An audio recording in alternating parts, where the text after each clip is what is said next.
Hi everyone, my name is Chastity Santiana Pitamingat, number matric 2799089, and my partner Nufrahina Chua binti Mohaimi 278768 from Chinese Cuisine Group are going to presenting the background of Chinese cuisine. Let me start with the introduction of Chinese cuisine.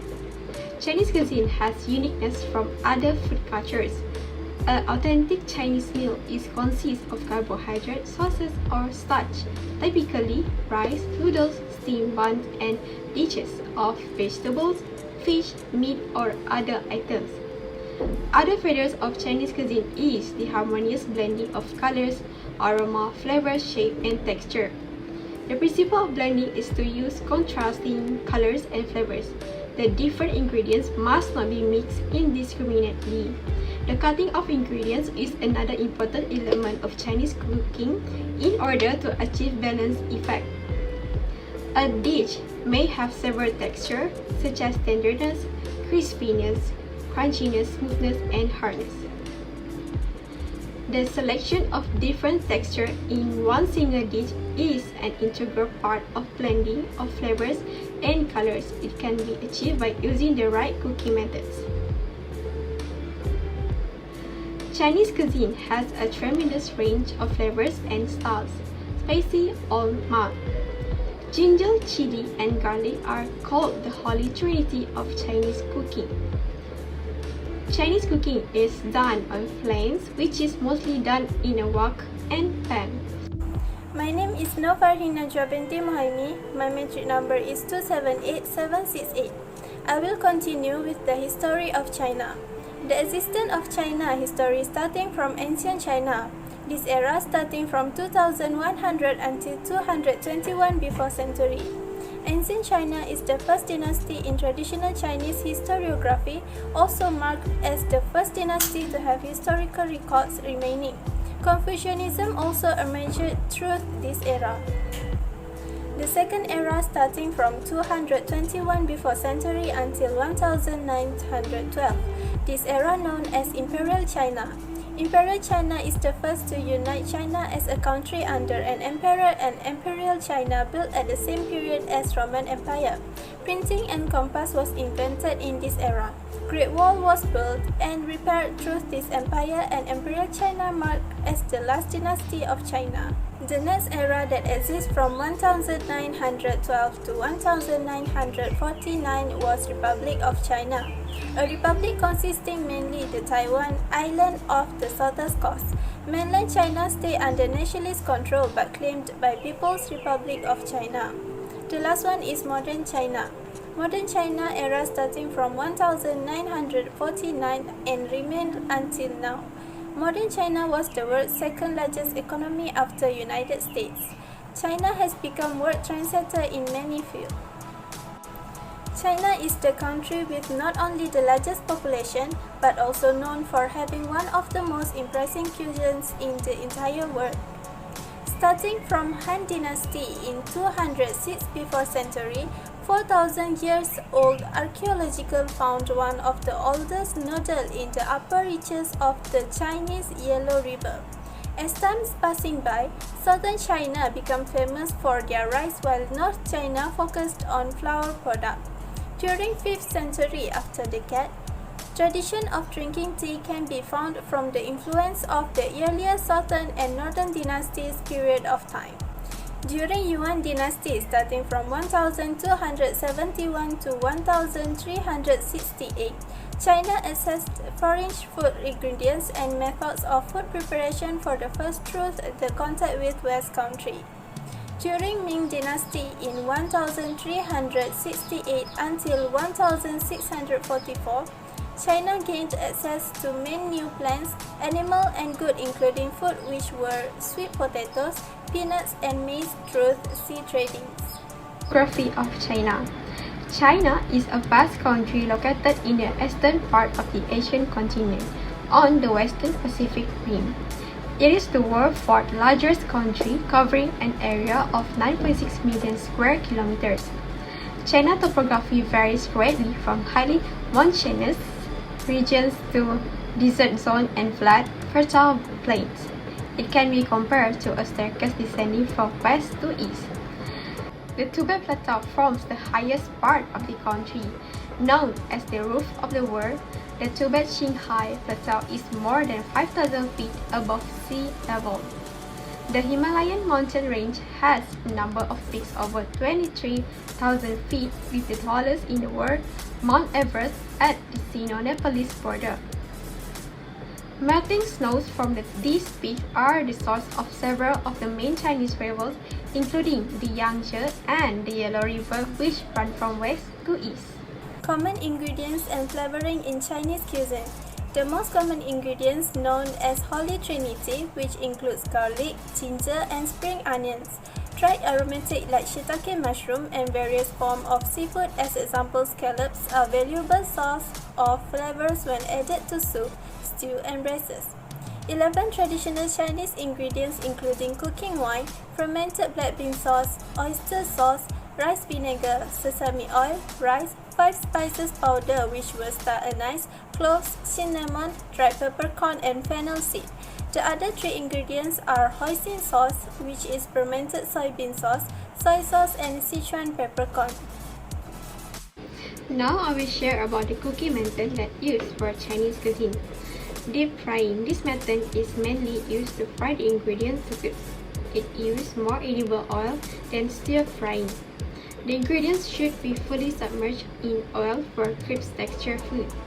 Deep fry recipes are not just used in Chinese cuisine but all kinds of cuisine. Shimmering.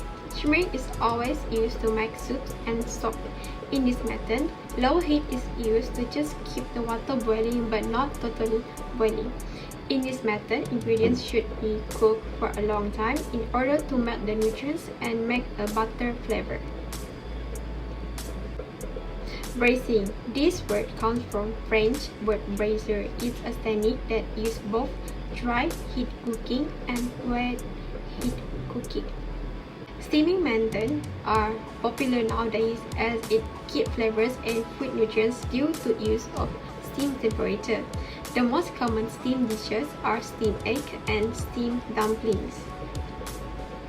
Boiling could be considered as the simplest and popular among all the Chinese cooking methods.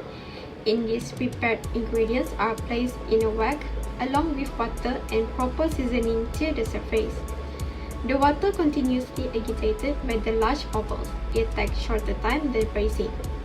This method is used to prepare various stocks and soups.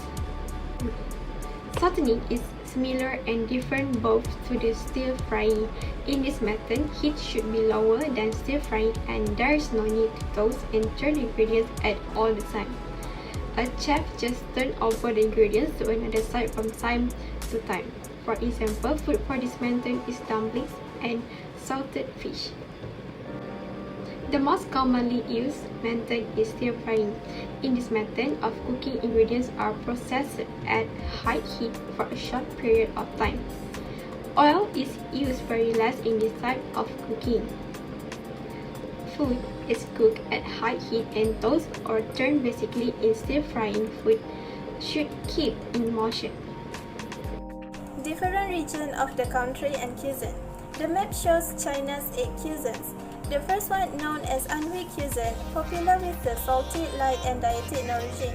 Next, Sichuan cuisine, popular for the hot, spicy, and mouth-numbing taste. The third one is Yunnan cuisine, that known for the hot, spicy, and salty taste. For the fourth one is Shandong cuisine, that popular for umami, salty, also sweet and sour. Jiangsu cuisine, popular with umami, mild, and original, while Zhejiang cuisine, known for the light, fresh, and original taste. The second last is Fujian cuisine, that popular with light, fresh, and healthy taste, while the last one is Cantonese cuisine, that well known for mild, fresh, and natural taste. The next one is different region of our chosen cuisine. The first one is Chinese egg rolls. It is an American creation that evolved from Chinese spring rolls in the early 20th century. Chinese egg rolls is popular in Chinese American takeout restaurants. Second one is sweet and sour sauce. The probable origin of this sweet and sour sauce is the Chinese province of Yunnan. The third one is hot and sour soup. This classic Chinese soup originated in northwest China near Beijing, even though Yunnan and Sichuan claim as theirs. The fourth one is Kemyan chicken rice. This is one of the most popular Malaysian Chinese dish. Kams means comfort, while hyong means fragrant. The last one is honeydew melon sagu sweet. This dessert introduced to China starting from the producing of melon by American Secretary of Agriculture Henry A. Wellens in the 1980s.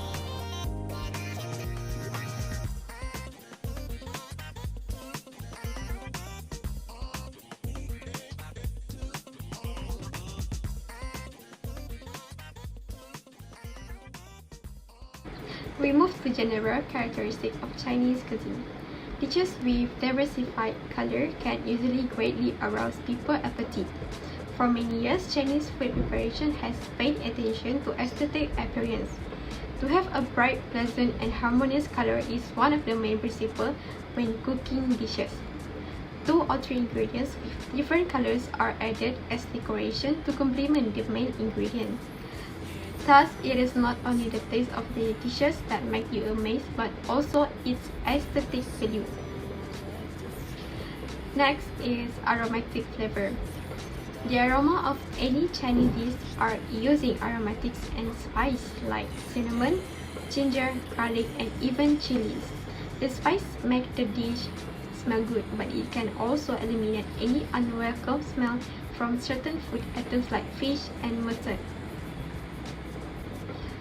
We move to the part of taste. Chinese cuisine incorporates sweet, sour, spicy, salty, and bitter elements. Seasonings such as soy sauce, sugar, vinegar, and salt in proper amount and in different sequences contribute to the taste of the dish. People around China have their preference. For instance, those in Sichuan love spice and are known for their aromatic and spicy dishes. People from Jiangsu will prefer more salty types of food, while others in Guangxi love sour flavors. In recent years, we have noticed that people are becoming more aware of the regionality of the Chinese cuisine and the variety. Each dishes come with different character, special local ingredients, cooking methods, and taste that suits the local and culture. The existence of various cuisines that represents different regions prove the culinary scene is unique based on their own characteristics. The last word from me, as the conclusion, overall performance to complete the task given deserve a big applause as everyone playing their roles and contribute the great energy through the practice in our classes. That's all from me, Farhi Najwa, and my friend Chastity. Thank you for watching.